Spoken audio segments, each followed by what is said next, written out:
By late November 2022, Moscow, Idaho had become something no one ever expected it to be.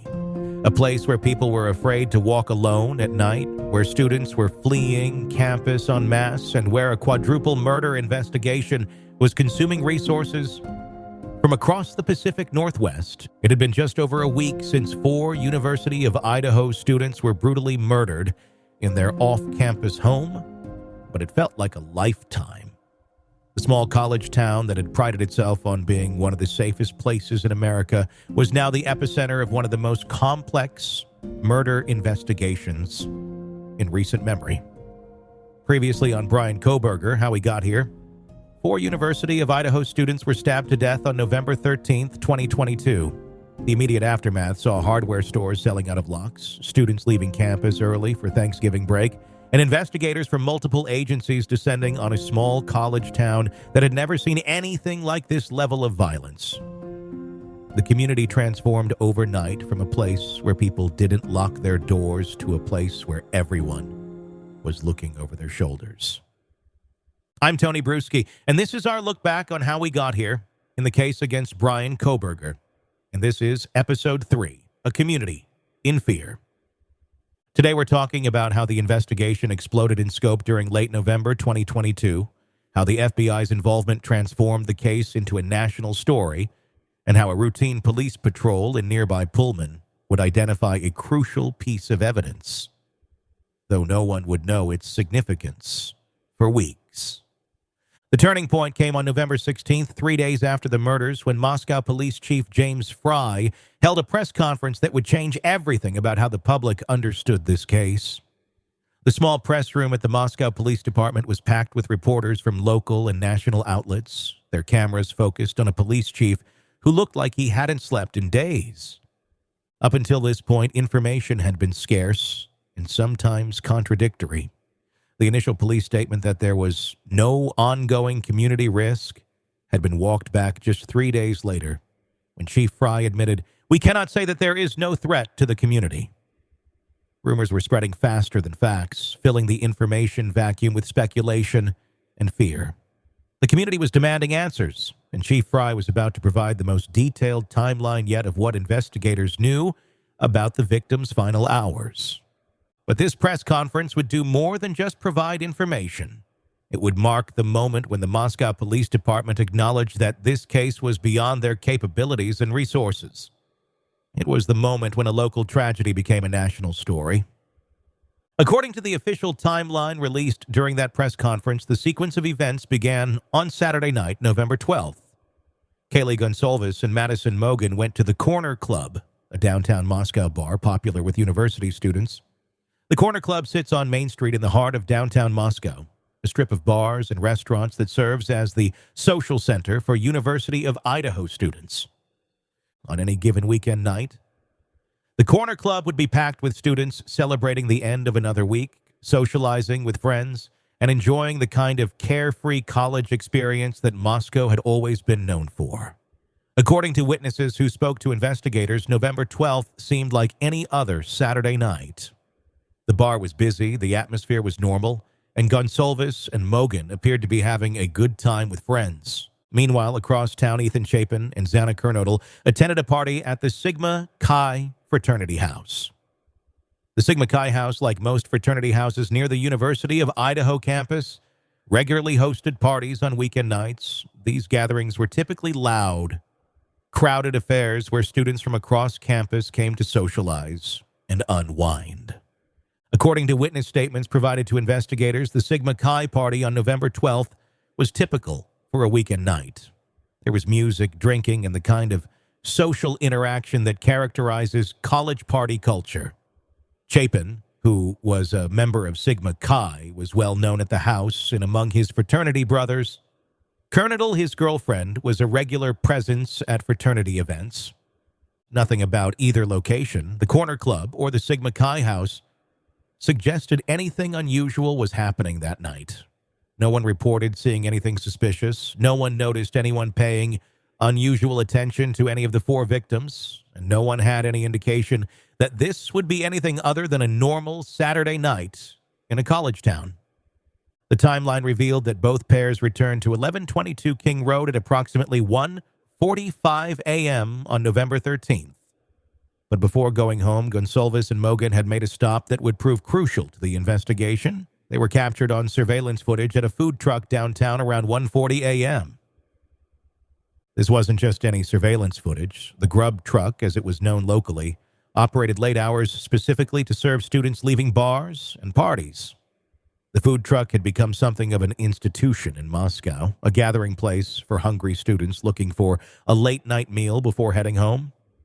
The owner of the Grub Truck, who spoke to local media in the days following the murders, described Gonsalves and Mogan as regular customers who were always friendly and polite. On the night of November 12th, they ordered their usual food and chatted briefly with the operators before heading home. But for investigators, this footage represented much more than a simple food purchase. It provided a precise time stamp of when the victims were last seen alive in public. It showed their demeanor and behavior. They appeared happy, relaxed, and completely unaware of any danger. Most importantly, it captured not just the victims, but everyone else who was in the area at the same time. The footage showed Gonsalves and Mogan ordering food and interacting normally with other customers and the food truck operators. They were laughing, talking with friends, and behaving like typical college students who had been drinking but weren't impaired to the point of concern. There was no indication of fear, no signs that they felt threatened or believed they were being followed. But investigators were analyzing this footage frame by frame, looking for more than just the victim's behavior. They were documenting every face, every vehicle, every person who appeared in the background of what would become crucial evidence.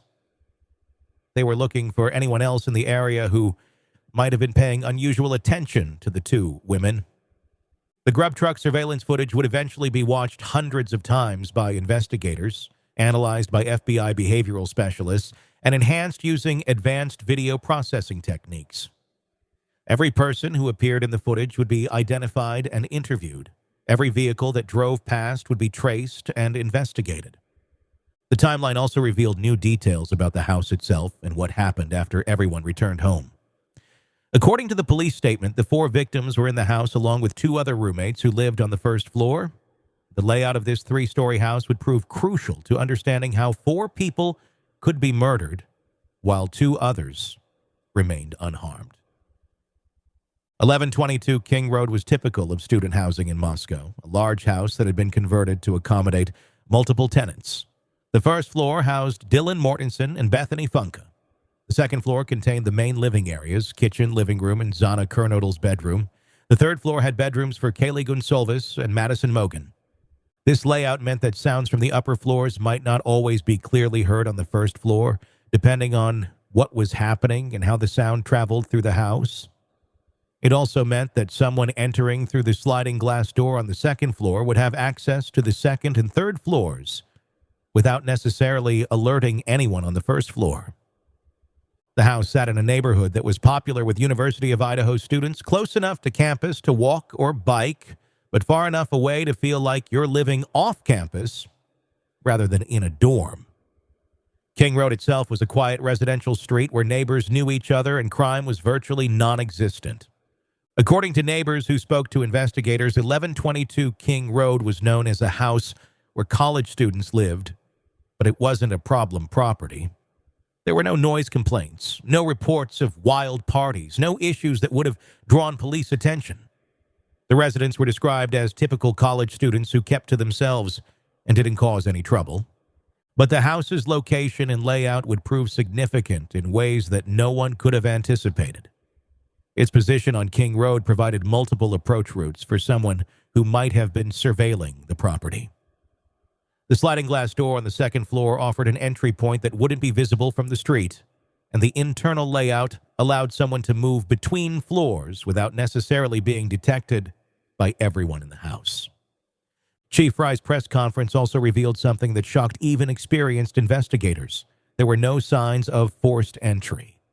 This detail immediately raised questions about how the killer had gained access. Either the doors were unlocked, as not uncommon, in a college town where many students didn't bother with locks, or the killer had found another way in, or someone had let him in. The lack of forced entry suggested several possibilities, each with different implications for the investigation. The killer might have been familiar with the house layout. He might have been watching the house and knew the habits of the residents. He might have known about the sliding glass door and how to access it without being seen. Or he might have simply gotten lucky with an unlocked door. In a place like Moscow, unlocked doors weren't unusual. Many residents, especially students, operated under the assumption that their community was safe. It wasn't uncommon for people to leave their cars unlocked, their bikes unsecured, their apartments open. The idea that you needed multiple locks and security systems would have seemed paranoid just days earlier. But the lack of forced entry also raised darker possibilities. Had the killer been watching the house long enough to understand the routines of the residents? Did he know when people were home and when they weren't? Had he planned this attack carefully, or was it a crime of opportunity? These questions would haunt investigators as they tried to understand not just what happened, but how and why. The absence of forced entry meant that the killer had either been very lucky or very prepared. Neither possibility was comforting to a community that was trying to understand how something like this could happen in their quiet college town. But the November 16th press conference did more than just provide timeline details. It marked the moment when this case officially became a federal investigation. Chief Fry announced that the FBI was now fully involved, bringing resources and expertise that the small Moscow Police Department simply didn't possess. To understand the significance of this moment, you have to understand what the Moscow Police Department typically dealt with. According to FBI statistics, Moscow typically investigates 0 to 2 homicides per year, usually domestic disputes or drug-related incidents that are solved quickly. The agency had 16 full-time officers responsible for a city of about 25,000 people. They handled traffic stops, noise complaints, minor thefts, and the occasional domestic disturbance. The most serious crimes they usually investigated were burglaries or assaults, cases that might require a few days or weeks of investigation. They had never handled a quadruple homicide. They had never dealt with national media attention. They had never managed an investigation that would require months of work and involve thousands of pieces of evidence. Chief Fry was honest about his department's limitations. In his press conference, he acknowledged that they needed help from agencies with more experience and resources. This wasn't an admission of failure. It was a recognition of reality. No small-town police department is equipped to handle a case of this magnitude. The FBI's involvement meant several things. First, it brought specialized personnel, behavioral analysts who could help develop a profile of the killer, digital forensics specialists who could analyze the massive amount of electronic evidence, and administrative support to help manage what was quickly becoming an enormous investigation. The behavioral analysts were particularly important. These are FBI agents trained to understand criminal psychology, to identify patterns in violent behavior, and to develop profiles that can help investigators understand what kind of person they're looking for. In a case with no obvious motive and no immediate suspects, understanding the psychology of the killer could provide crucial insights. Second, the FBI brought advanced technology and laboratory resources. The FBI's labs could process DNA evidence faster and more accurately than state facilities. Their digital forensics capabilities could analyze phone records, social media data, and surveillance footage more efficiently than local departments. Their database access was unparalleled. Third, and perhaps most importantly, it brought the National DNA Database, CODIS, the Combined DNA Index System. CODIS contains genetic profiles from convicted offenders, arrestees in some states, and unsolved crime scenes from across the country. If the killer's DNA was in the system because of previous arrests or convictions, the FBI could potentially identify him quickly. The FBI also established the tip line that would become both a blessing and a burden for investigators. According to official statements, the tip line would eventually receive more than 2,600 emails and 2,700 phone calls from people who thought they had information relevant to the case. But managing This volume of tips required a systematic approach that the FBI had developed through decades of experience with high-profile cases. They established a command center where specially trained agents would review every tip that came in. Each tip was assigned a priority level based on its specificity and potential relevance to the case. The FBI developed a triage system based on specificity, timing, and corroboration with known facts. Tips that provided specific information aligning with the timeline and known evidence got immediate attention. For example, if someone called to report seeing a specific type of vehicle near the house around the time of the murders, that tip would be prioritized for immediate follow-up. Mid-priority tips might include reports of suspicious behavior or unusual activities in the days or weeks leading up to the murders. These required investigation but weren't considered as immediately urgent as tips that directly related to the night of the murders. Low-priority tips included vague reports of suspicious activity, conspiracy theories, and tips that couldn't be corroborated with known facts. These were still logged and reviewed, but they didn't receive immediate investigative attention unless additional information made them more credible. Every single tip had to be evaluated, no matter how unlikely it seemed. The FBI has learned from previous cases that sometimes the most important information comes from unexpected sources. Someone calling to report that their neighbor had been acting strangely might be providing crucial information, or they might be settling a personal grudge. Someone reporting a suspicious vehicle might have seen the killer's car, or they might have seen a delivery driver. The challenge was that most tips in cases like this are well-intentioned but ultimately unhelpful. People report delivery drivers as suspicious persons, normal late-night activities as threatening behavior, and develop elaborate theories based on incomplete information they've seen in media coverage. But buried among thousands of unhelpful tips might be the one piece of information that breaks the case open. Investigators couldn't afford to ignore any of them. This meant assigning personnel to follow up on every credible lead, no matter how unlikely it seemed. Meanwhile, the scope of the physical investigation was expanding dramatically. According to official statements, investigators executed more than 50 search warrants in the weeks following the murders. These warrants allowed them to search homes, vehicles, electronic devices, and financial records belonging to anyone who might have information relevant to the case. Each search warrant required probable cause and judicial approval. Investigators had to present evidence to judges explaining why they believed specific searches would yield information relevant to the murders.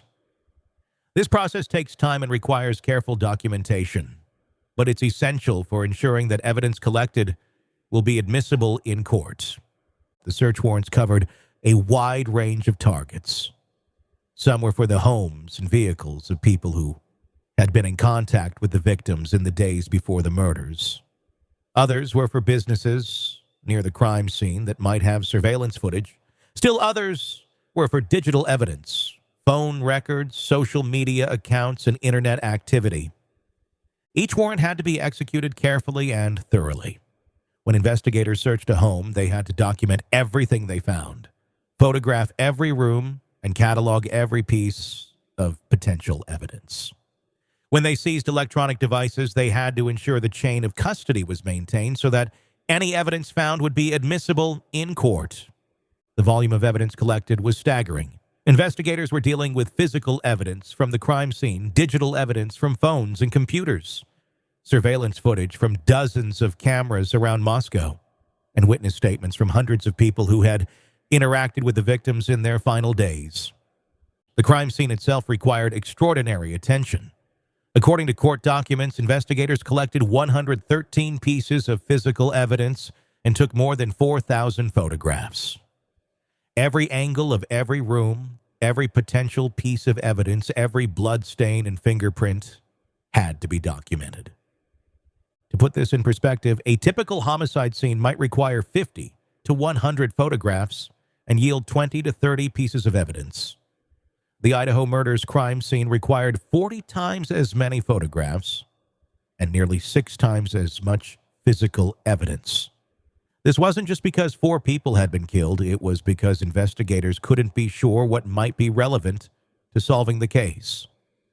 Every fiber found on the victim's clothing had to be analyzed.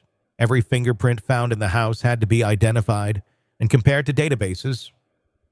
Every drop of blood had to be tested for DNA. Every hair found at the scene had to be examined under a microscope. This level of documentation isn't just for the current investigation. These photos and evidence would need to support prosecution efforts that might not go to trial for years. Defense attorneys would scrutinize every detail, looking for any mistakes or oversights that could create reasonable doubt.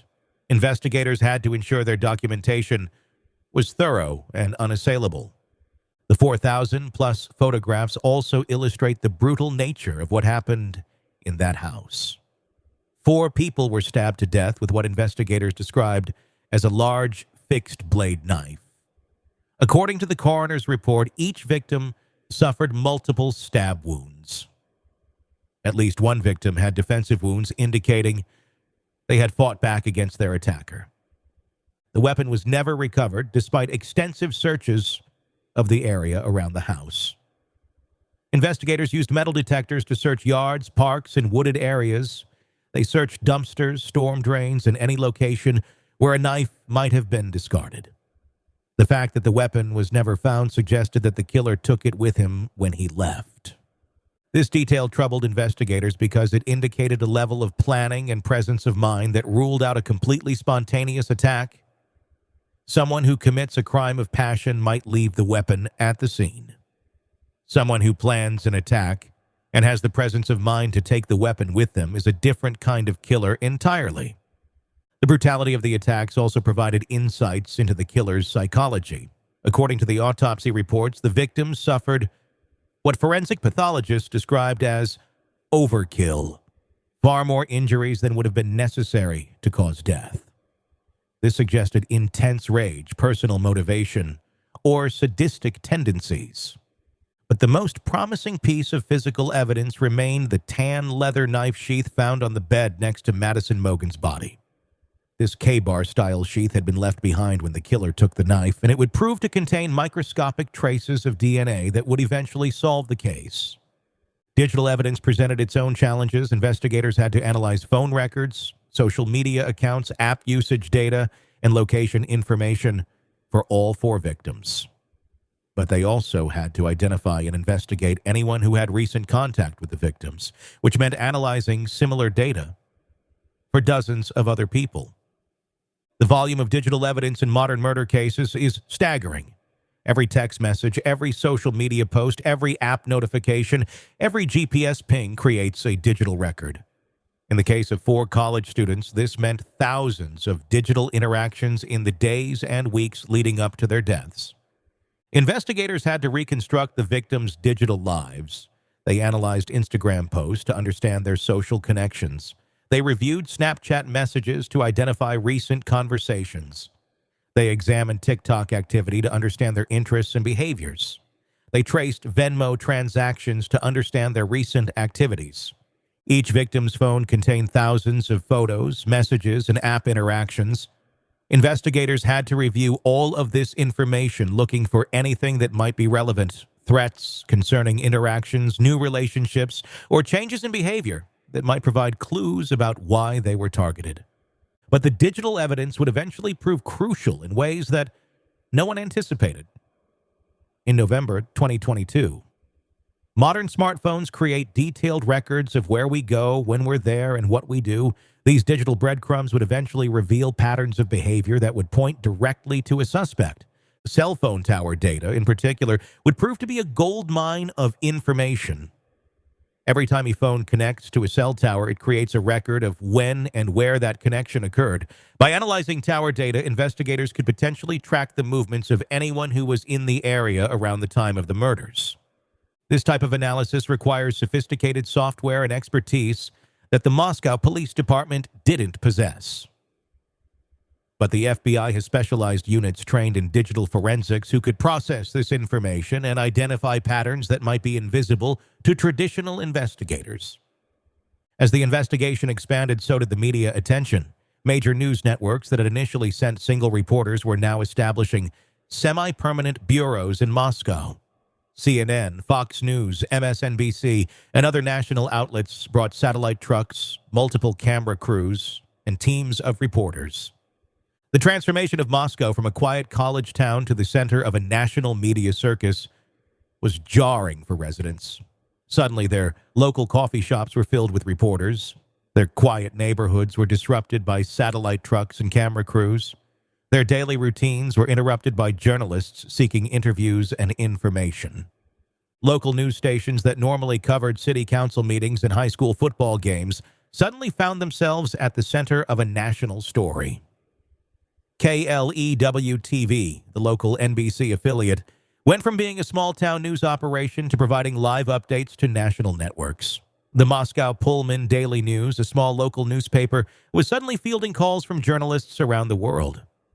The demand for new information was constant, creating pressure on investigators who couldn't share details about their methods or findings without potentially compromising their case. Every day, reporters would ask for updates. Every day, investigators would have to balance the public's demand for information with the need to protect their investigation. This created an ongoing tension between the public's demand for information and the investigators' need to protect their case. Press conferences became exercises in saying as little as possible while appearing to be transparent. Chief Fry and other officials had to balance keeping the community informed with avoiding the release of information that might help the killer evade capture. The media attention also created pressure on the families of the victims. Suddenly, they were dealing not just with unimaginable grief, but with reporters seeking interviews and information. Some family members, like Steve Gonsalves, chose to speak publicly about their loss and their frustrations with the investigation. Others maintained their privacy and declined to speak to media. The constant media presence also affected the investigation itself. Investigators had to be careful about when and where they conducted interviews or searches. They couldn't risk having sensitive investigative activities captured by news cameras or reported before they were complete. Social media complicated things even further. Facebook groups dedicated to discussing the case sprouted up immediately, attracting thousands of members who shared theories, analyzed available information, and sometimes spread misinformation. Reddit communities dissected every piece of available evidence and developed elaborate theories about potential suspects. Some of this amateur investigation was helpful. Internet sleuths sometimes identify inconsistencies or connections that professional investigators miss.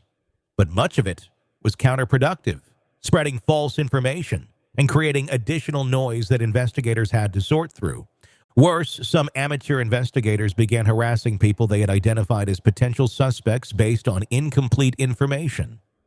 Innocent people found their personal information shared online and their lives disrupted by accusations from strangers on the internet. Law enforcement had to issue repeated warnings asking the public not to take investigative matters into their own hands. But in the age of social media, controlling the flow of information and preventing vigilante behavior is nearly impossible. The community impact during this period cannot be overstated. According to university enrollment data, approximately 25 to 40% of students had left early for Thanksgiving break, and many were not planning to return for the spring semester. Parents across the country were calling their children at the University of Idaho, demanding they come home immediately. Some students wanted to stay and finish the semester, but their families weren't taking no for an answer.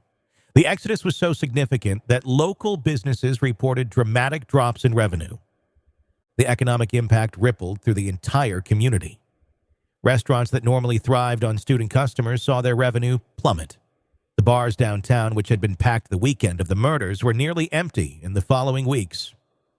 Property managers reported unusual numbers of lease terminations as students broke their housing contracts to leave Moscow. But the psychological impact went beyond just the university community. Moscow residents who had lived there for decades were suddenly questioning their safety. Neighborhood watch groups formed spontaneously. People who had never given much thought to home security were installing motion sensor lights and doorbell cameras. According to reports from the Moscow Police Department, Calls to 911 increased dramatically in the weeks following the murders. Most of these calls were reports of suspicious activity that turned out to be nothing. Delivery drivers, neighbors taking walks, normal activities that suddenly seemed threatening in the new context of fear. The university tried to maintain some semblance of normal operations, but everything had changed. The November 30th memorial vigil at the Kibbe Dome brought together thousands of grieving students, faculty, and community members. The families of all 4 victims attended, with Steve Gonsalves making a statement that would haunt everyone present. According to news reports from the vigil, Gonsalves confirmed that his daughter Kaylee and her best friend Madison Mogan had died together in the same room, in the same bed. This detail, shared publicly for the first time, emphasized the close friendship between the 2 women and the tragic circumstances of their deaths.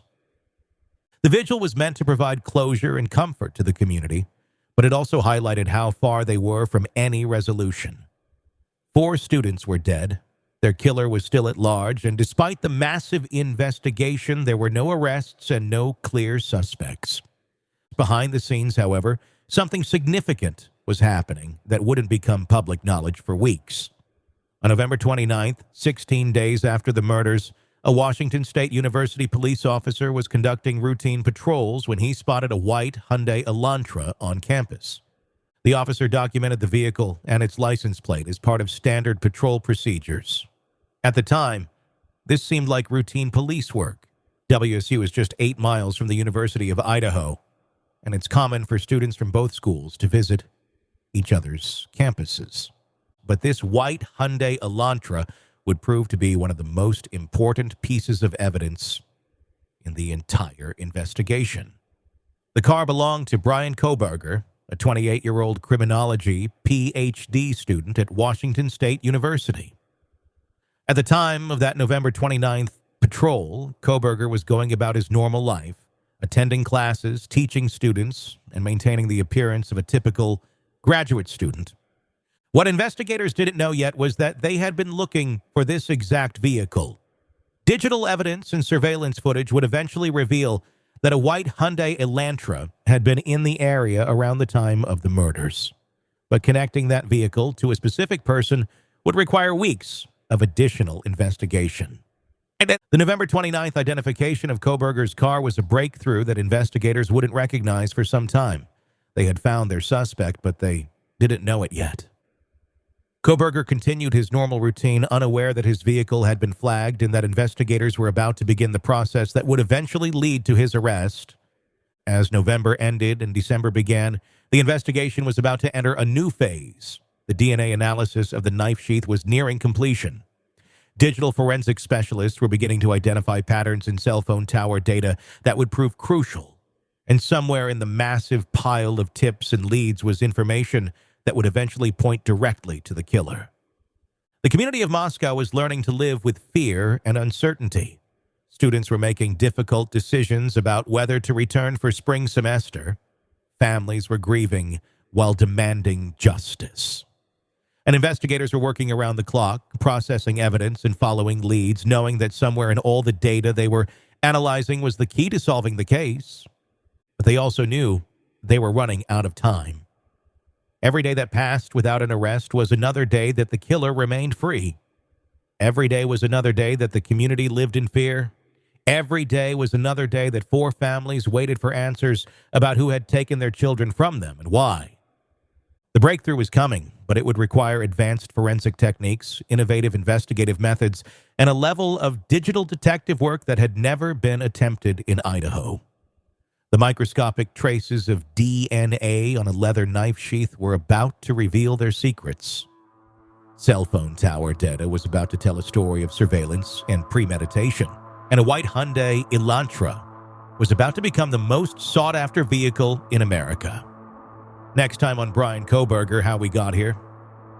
The search for a white Hyundai Elantra that would captivate the nation, the advanced genetic genealogy work that would identify a suspect, and the December developments that would finally give investigators the break they needed to bring a killer to justice.